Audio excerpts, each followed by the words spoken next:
कहानियों की एक अनोखी दुनिया में आपका स्वागत है, जहां हर पल रोमांचक है और हर कहानी आपको कुछ नया सोचने पर मजबूर करती है। ये है फिक्शन डिको चैनल, जहां कल्पना और हकीकत का संगम होता है। तो बिना समय गवाए आइए इस दिलचस्प कहानियों के सफर को साथ मिलकर डिकोड करें। चैप्टर 7। नंदिनी को देखकर शिवांग सब कुछ भूल गया था। वो अभी खोए हुए ही था कि नंदिनी टैक्सी में बैठकर अपने घर के लिए निकल गई।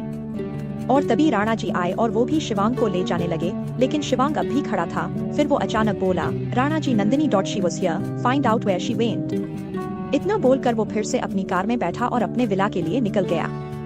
लेकिन राणा जी परेशान हो गए, क्योंकि पिछले एक साल में शिवांग का जुनून देखकर वो जान गए थे कि शिवांग कितना पागल और सनकी है।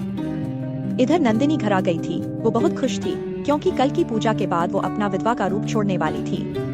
नंदिनी घर में सब सेट कर रही थी। निरंकार जी, निर्मल जी, ममता जी और सुशीला जी, जो कि नंदिनी की चाची थी, वो सब बाजार गए थे कल की पूजा का सामान लाने के लिए।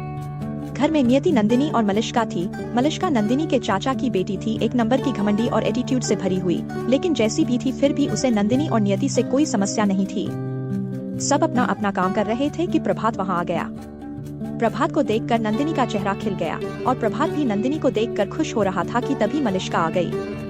मलिष्का नंदिनी से छोटी लेकिन नियति से बड़ी थी। वो प्रभात और नंदिनी के बीच आकर बोली, ओ हेलो, ऐसे क्या? नंदिनी को देखकर नजर लगाना है? चलो अब शादी के बाद देख लेना, अभी काम बताओ।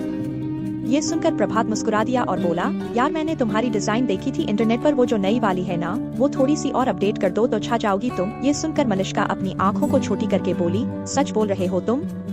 प्रभात ने हाँ में सर हिला दिया तो मलिष्का जल्दी से अपने रूम में गई और अपना लैपटॉप खोलकर अपने डिजाइन देखने लगी। मलिष्का के जाते ही नंदिनी भी जाने लगी कि तभी प्रभात ने उसका हाथ पकड़ा और बोला, एक साल बाद देख रहा हूँ तुम्हें। इतनी मुश्किल से मलिष्का को हम दोनों के बीच से दूर किया है, तो अब तुम मुझसे दूर जा रही हो।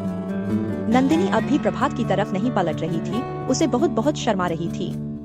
ये देखकर प्रभात ने उसे अपनी तरफ पलट दिया और उसकी कमर पे हाथ रखकर बोला, अब बस कुछ दिनों की दूरिया है, फिर तुम हमेशा के लिए मेरी हो जाओगी। ये सुनकर नंदिनी के गाल शर्म से लाल हो गए और प्रभात नंदिनी को देखकर उसके लिए पागल हो रहा था, इसलिए उसे अपने होठों को नंदिनी के गाल की तरफ बढ़ा दिया। लेकिन जैसा ही वो उसे किस करने वाला था कि नंदिनी ने उसे दूर ढकेल दिया और भाग गई। ये देखकर प्रभात मुस्कुरा दिया और जोर से बोला, देखता हूँ कब तक भागती हो। और तभी नियति आ गई तो प्रभात ने नियति को एक बॉक्स दिया और बोला, अंकल और आंटी आए तो कह देना कि माँ ने दिया है नंदिनी के लिए। इतना बोलकर वो चला गया। नंदिनी छत से प्रभात को देख रही थी।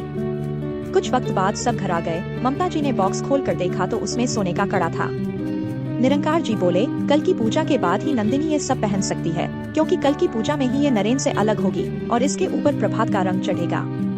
नंदिनी ये सब किचन से सुन रही थी। आखिरकार अब उसकी लाइफ में भी खुशी आने वाली थी। प्रभात बहुत अच्छा लड़का था और अब उसके ऊपर से एक कलंक हटने वाला था। रात में सब डिनर करके सो गए। नंदिनी कल के लिए बहुत खुश थी, बट कौन जानता था कि कल उसकी लाइफ में खुशी नहीं कितनी बड़ी आंधी आने वाली थी। नमस्कार दोस्तों, अगर आपको हमारी कहानी अच्छी लगी हो तो वीडियो को लाइक जरूर करें, अपने दोस्तों के साथ शेयर करें और चैनल को सब्सक्राइब करना न भूलें। इससे आप हमारी कोई भी नई और रोमांचक कहानी मिस नहीं करेंगे। फिक्शन डिकोड के साथ जुड़े रहें, क्योंकि हम आपके लिए लाते हैं नई और अनोखी कहानी। अगली कहानी में फिर मुलाकात होगी। तब तक अपना ख्याल रखें और कहानियों के सफर का आनंद उठाते रहें।